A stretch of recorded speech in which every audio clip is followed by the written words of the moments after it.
get started, and maybe more people will join as we go. I know a lot of people are really interested in seeing this recording and hearing all of this great information, you know, on demand as needed. As you all know, all of our town halls are recorded and stored on our website. You can go to curejm.org/support and actually find a very nice curated list of resources, which is also searchable. So you can type in anything that you have a question about, such as IVIG or nutrition or anxiety, and a bunch of resources from our doctors and our experts will come up for you to read through. So I highly recommend everyone to check that out. And I think Lauren will be emailing everyone that URL, as well as probably putting it into the chat.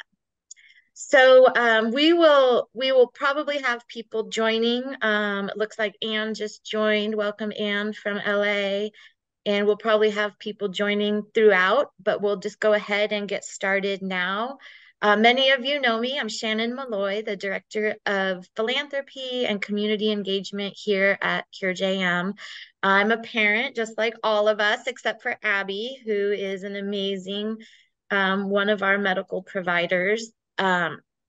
My kiddo was diagnosed, gosh, I think 15 years ago, and Suzanne was one of the amazing parents who helped us through our journey. And it's been a real honor for me to get to work with all of our families and hopefully pay some of that support forward. So as you know, CureJM is a family of families, and we're here to support everyone, no matter where they're at on their journey with this diagnosis. It's a real personal honor, honestly, to be able to introduce our speaker today. Suzanne Edison has worn so many hats at CureJM. I couldn't even list them all, but let's just say she's been the power behind so many of our important initiatives. First and foremost, of course, as our mental health coordinator. She's a parent to a wonderful young lady who's now an adult, living and working nearby. So that's a testament to the fact that we will all get through this, and we will do that, but we can do it easier together. Suzanne's daughter was actually diagnosed in 2007, and ever since then, she's been a staple of our community, serving on our board of directors as a research chair, and we're really honored to have her having stepped forward into this most important role as mental health coordinator.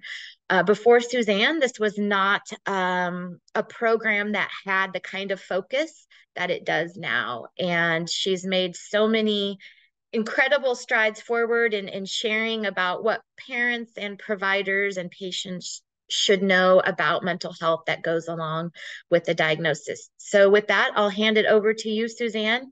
A couple of housekeeping details before we do, though. We'll have two different sections to this town hall today, and we will respectfully ask everyone to please hold your questions until Suzanne asks for them. That's because we're recording this, and we want to make sure it's a resource that's available to all of our parents whenever they need it. So we'll hold the questions until Suzanne is ready. So with that, over to you, Suzanne. Thank you. Thanks, Shannon. I do want to say that while my daughter was diagnosed in 2007 at age 6, she's 22 and she's been in remission for almost 9 years. So, and that was the second remission. The first one didn't last quite as long, but she's healthy and working and finished college. And so I'm just here to tell you, I'm hoping everybody gets, to that point. But even if they don't, there's a lot to they can lead very, very wonderful, productive lives. So the first section is going to be about helping kids cope and living with JM. And then I'll have a short time for some questions, and then we'll do helping parents cope and caregivers. Yep. So we know that issues of physical and drug-induced manifestations of JM include the illness itself, fatigue, weakness, and pain, possibly trouble eating, swallowing, breathing, skin for a lot of people, rashes, itching can be painful, perhaps have calcinosis, joint issues. The possible drug effects that we know from steroids and methotrexate include weight gain and either hair or loss gain, an inability to sleep, or perhaps sleeping too much. This is a graphic that Dr. Andrea Knight put together when she's thinking about all the factors that affect mental health for our JM patients. So we've gone through some of them, some of the physical limitations, but the effects also of the disease on our social lives, our families, schooling. Something that we don't talk about a lot, but the stigma of sometimes the weight gain or the rashes can be very visible, but oftentimes the illness is invisible. And so other kids say, oh, well, you don't look sick. Well, I'm sure many of us have heard that, or the kids have heard that. We know that just having a chronic disease can be a complex care approach. And so you might be seeing many different doctors, physical therapists, all kinds of different appointments. There's a lot of uncertainty. There's the short-term and long-term effects of the disease and the medication, and will they get to remission? And, is that something that we have to continually think about? We don't know much about inflammation in the brain. I'm hoping that in the future we'll have more research in that area. We know that parent and caregiver well-being also affects our kids' mental health, and we don't really know a whole lot about heritability at this point. And that means sort of genetic, passing it on. So what are some of the social changes that our kids go through with JM? Well, we know that they need sun protection and they have to wear sunscreen, or they have to have special clothing. They have to spend different times in and out of the sun, which makes them different from their peers. They have doctor's appointments and different medications, and they may spend time in the hospital. Again, makes them different from their peers. Because of those kinds of events, they may have to spend time away from their friends. They're left out of certain activities. Maybe they can't go to the beach. Maybe they can't play sports in the same way or at the same time. Maybe just the weakness prevents them from doing that. Possibly they're subjected to bullying due to the lack of understanding of the disease. Kids can be kind of cruel. And their inability to perceive that illness, as I spoke of before. And then there's the kid's own wish not to be sick, right? Who wants to be different? All of these things can make it hard to focus on schoolwork, the disease itself, the medications, the social pressures. They may need extra time on homework, tests, projects, again, making them different from their peers. And inside the family, they can't do everything that everyone else does all the time. All of these things are stressful.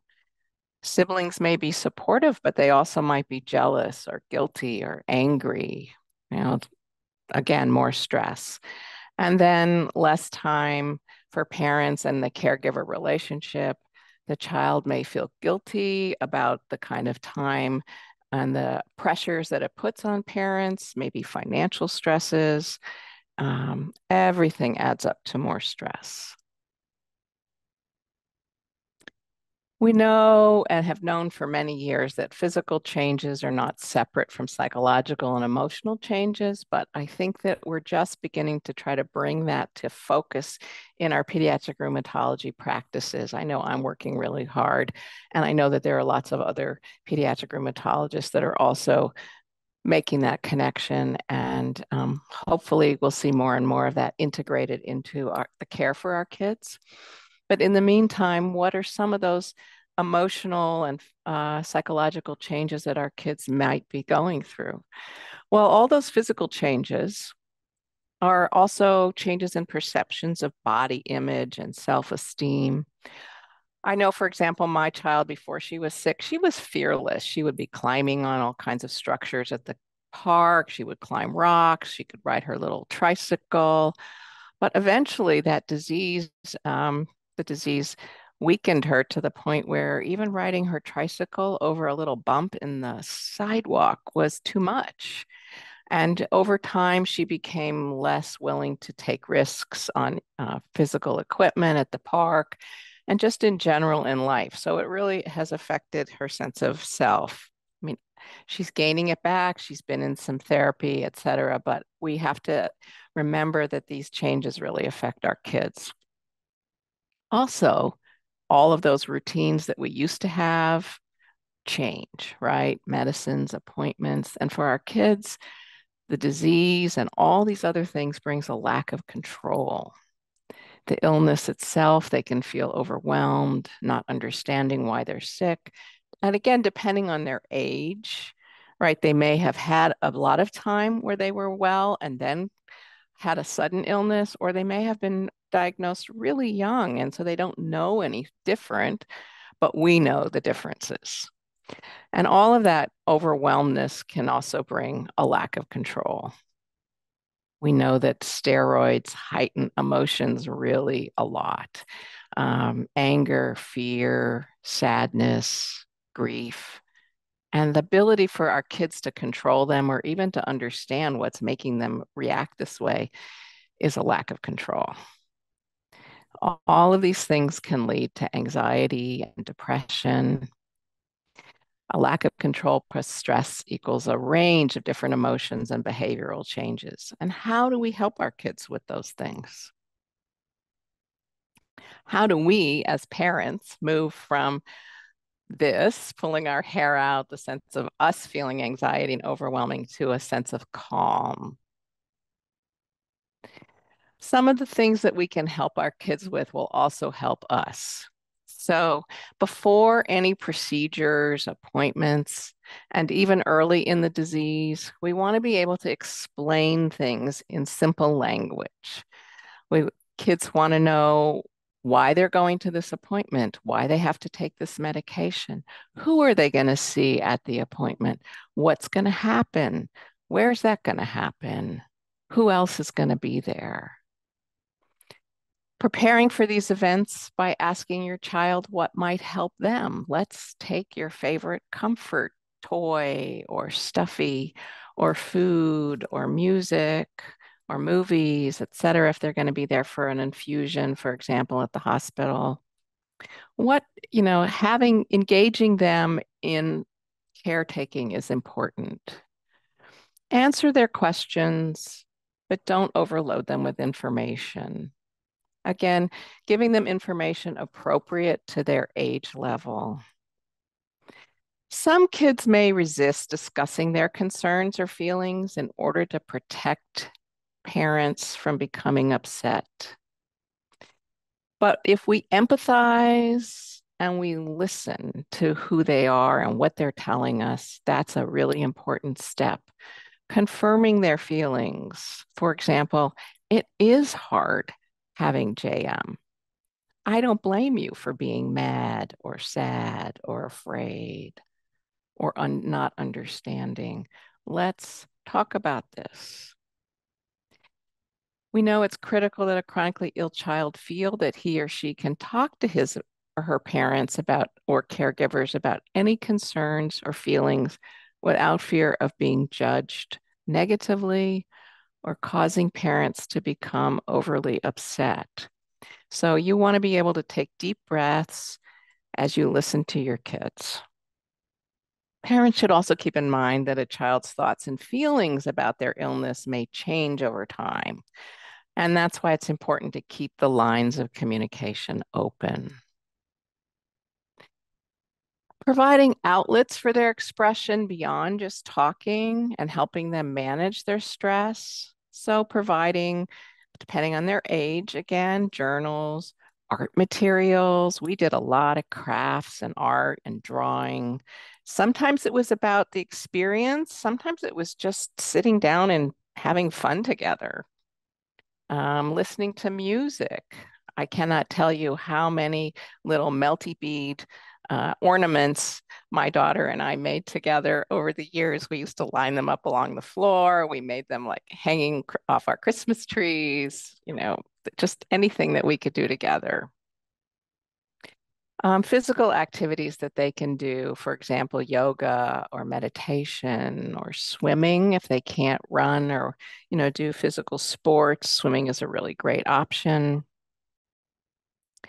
Um, I do want to say that playing therapy was really helpful. My daughter used to take her dolls and pretend that they were getting shots or infusions or they had owies, and we would wrap gauze around their arms or band-aids. And, she got to be the caretaker and show me as well what it was that was important for taking care of kids. Finding fun things that they like to do and the whole family can do together. I don't know if you play board games or watch movies, or if they can play mini golf, or if you can, all take a walk together or go to the park, or just again do something together. Certainly having a meal together is fun, can be fun. And then if it's possible to find a special time of day to talk to them or do things one-on-one with them, that's great. I think because I talked a lot about how all of these, the disease and the medications make kids feel out of control, that it's really important to find ways to give them some measure of control and a sense of responsibility. Just because they're sick doesn't mean they can't do some things. Learning to help them take their medication, take it over as they get older. Like we had a medication chart, and then we had the pills lined up, and we had little day pocket things for them to say so they knew which pills they would take on which days and at what times. And gradually over time, my daughter could take that on for herself. And when they're younger, giving them choices about what foods they can eat. Um, you don't want to overload them with choices, but you want to be able to say, would you prefer to have this fruit or that fruit, or this carrot or this spinach? They may not like spinach or carrots, but find something that they do like. Also, giving them choices about where and when to get their methotrexate medications, if possible. Perhaps they're the kind of kid that wants you to give it at night when they're in bed.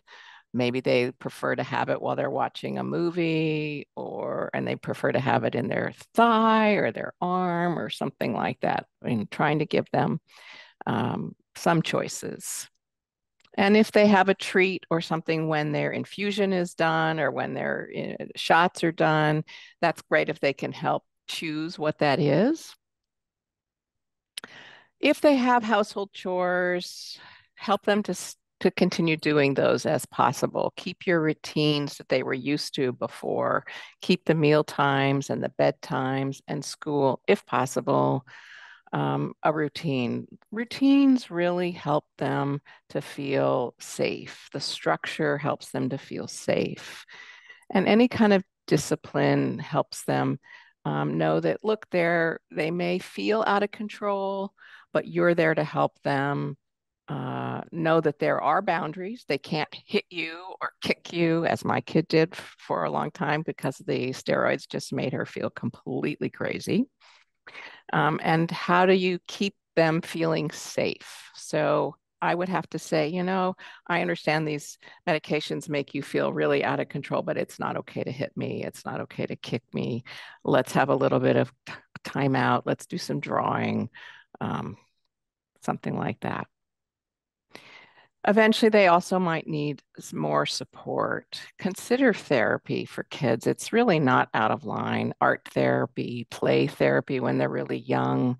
Eventually, maybe talk therapy. Even family therapy can be really helpful for everybody to understand the changes, and for siblings, if there are siblings, to be able to express their needs as well.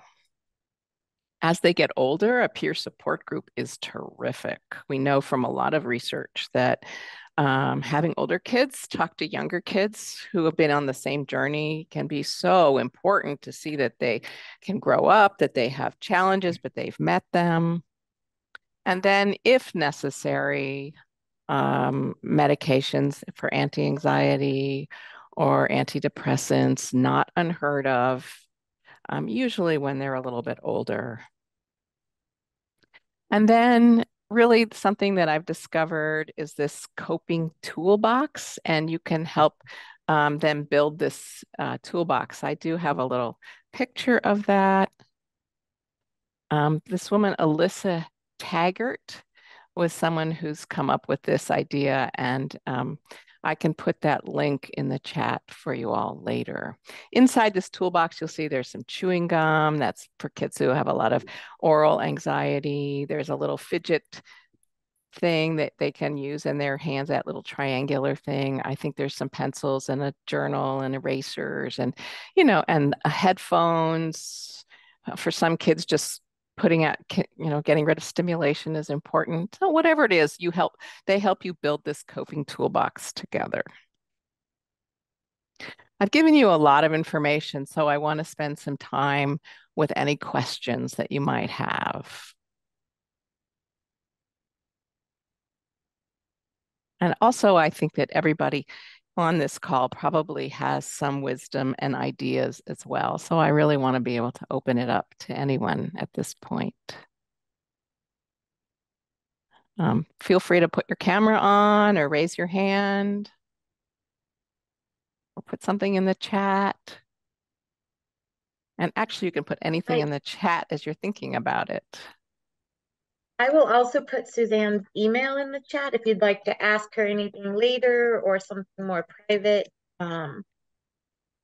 You've got her email now as well. Yeah, I'm happy to communicate at any point in time. It looks like we're getting some chat activity, that this is very helpful. So Suzanne, I think we could probably move on to the second part of your prepared presentation, and we will stop for questions at the end of that as well. Okay. Yeah, so feel free to put your questions in the chat. I'm going to move on to coping for caregivers, our issues. You may be a single parent, you might be partnered, you might have extended family who are part of the caregiving posse, as I like to call it. And, we all want to do everything we can to help our child. And sometimes we do that to the detriment of our own health, which is not healthy. And like the flight attendants always say, put your mask on first, then help your child with theirs. And I think a lot of parents feel like taking care of ourselves is selfish.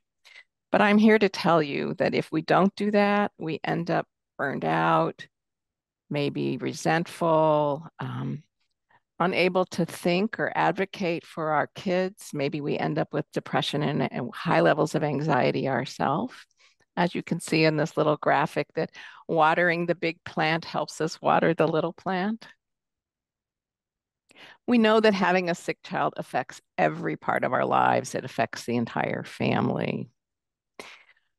So some of the feelings that we might experience as caregivers, we might have anger, fear, sadness, grief, confusion, feel overwhelmed, stressed, scared about the future, scared about the present, guilty that we didn't recognize it sooner, guilty that we don't know what to do. We know that grief comes in waves and it changes over time. I like to say that we can also have a kind of traumatic stress. And while it's not post-traumatic stress, because chronic illness can keep going, kids might get better, then they might flare. So we sort of start all over again. Our grief is a kind of ongoing, peeling the onion layers of grief. And our stress can be ongoing traumatic stress. So we need to be really conscious as much as we can of all of these feelings. Anxiety and depression are very common reactions. I know I had just high levels of anxiety and I went back into therapy myself. I also had to find ways to manage on a daily basis. And we'll talk about that in a few minutes.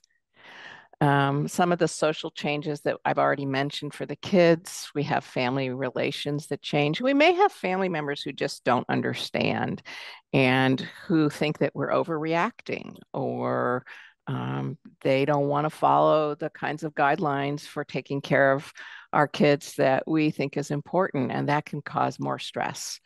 It may mean that we have to not rely on them as much as we used to.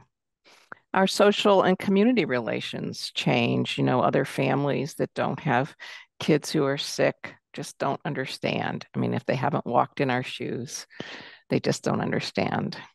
And then, of course, taking care of a kid might affect your job and your work, and maybe one of you has to quit work. And if you don't have a partner, maybe that puts an extra amount of stress on you to stay in a job that may not be as flexible as you need it to be. So there are all kinds of other changes that we experience.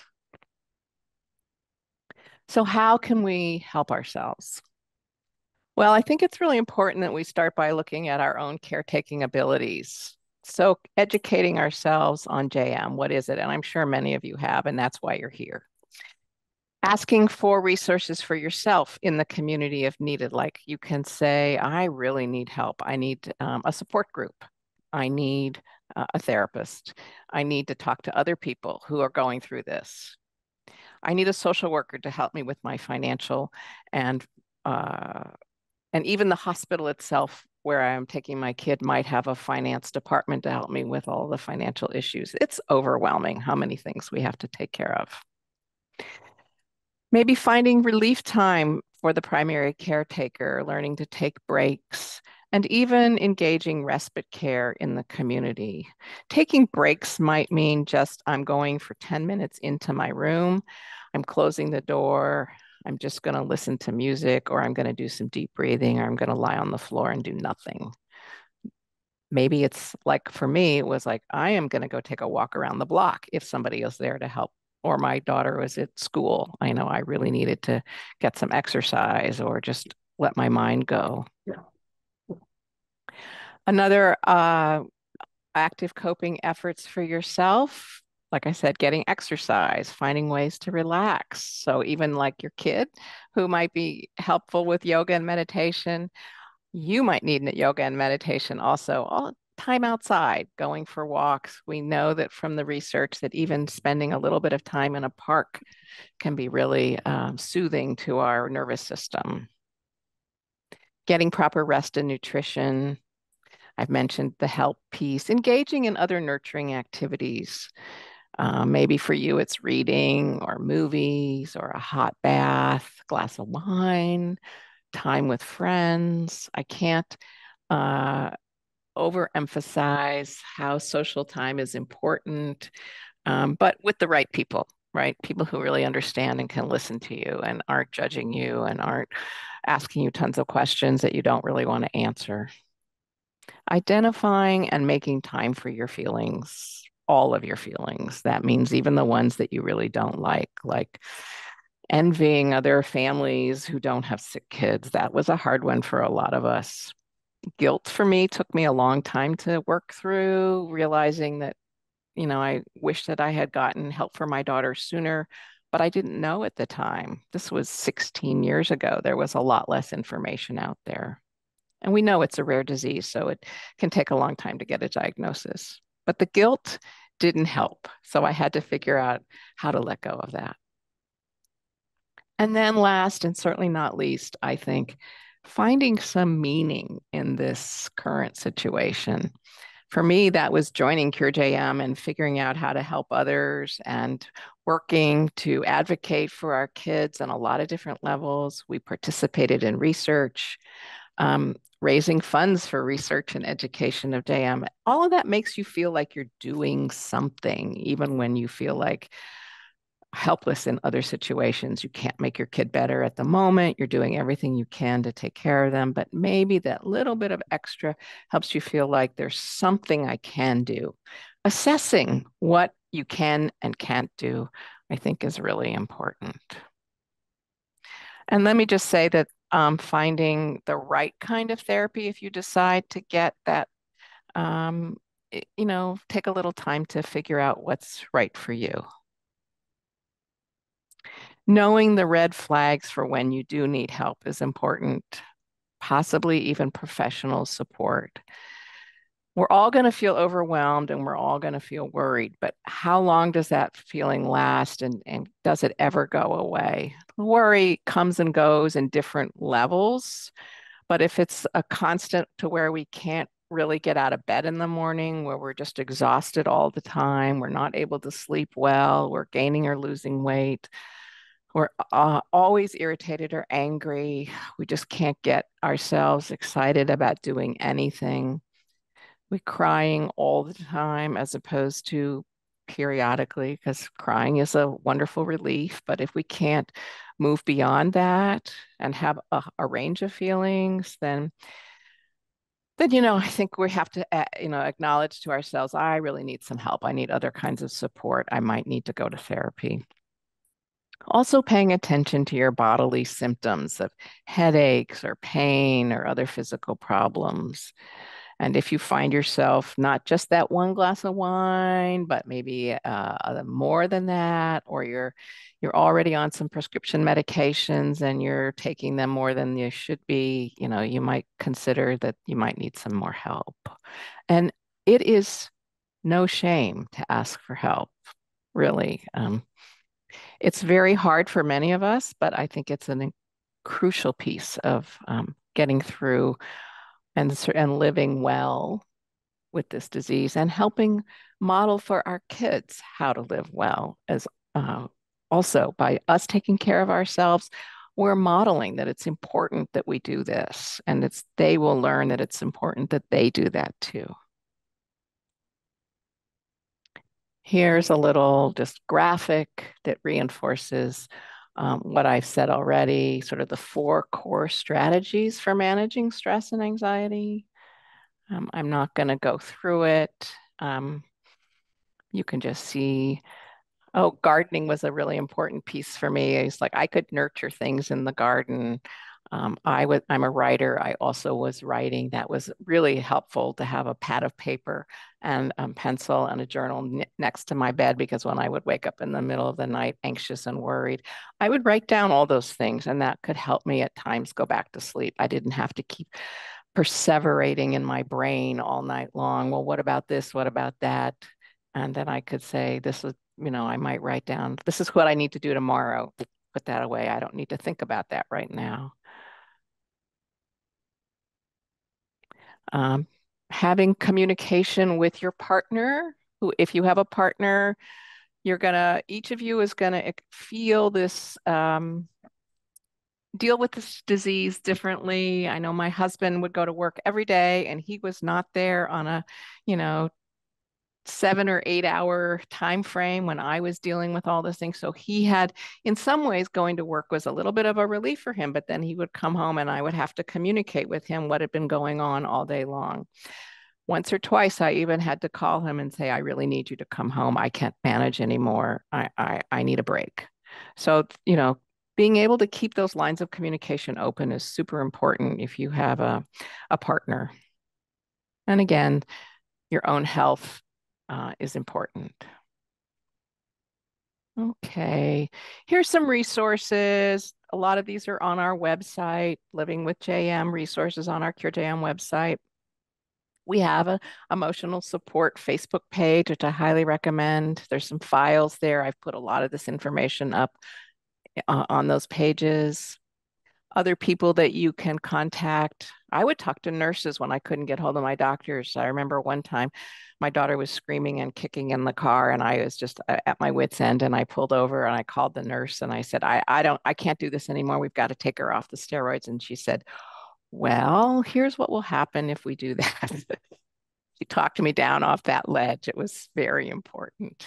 Talking to the pharmacists about medications and other possible medications, or how to flavor the medications because they were so horrible. Also, I learned my primary care physician could help me coordinate dealing with all of the specialists that I was dealing with. So, complex care, and, you become this case manager yourself, but it's okay to ask your PCP to help with that. Again, some of the other therapy options, parent support groups, your religious community, if that's important.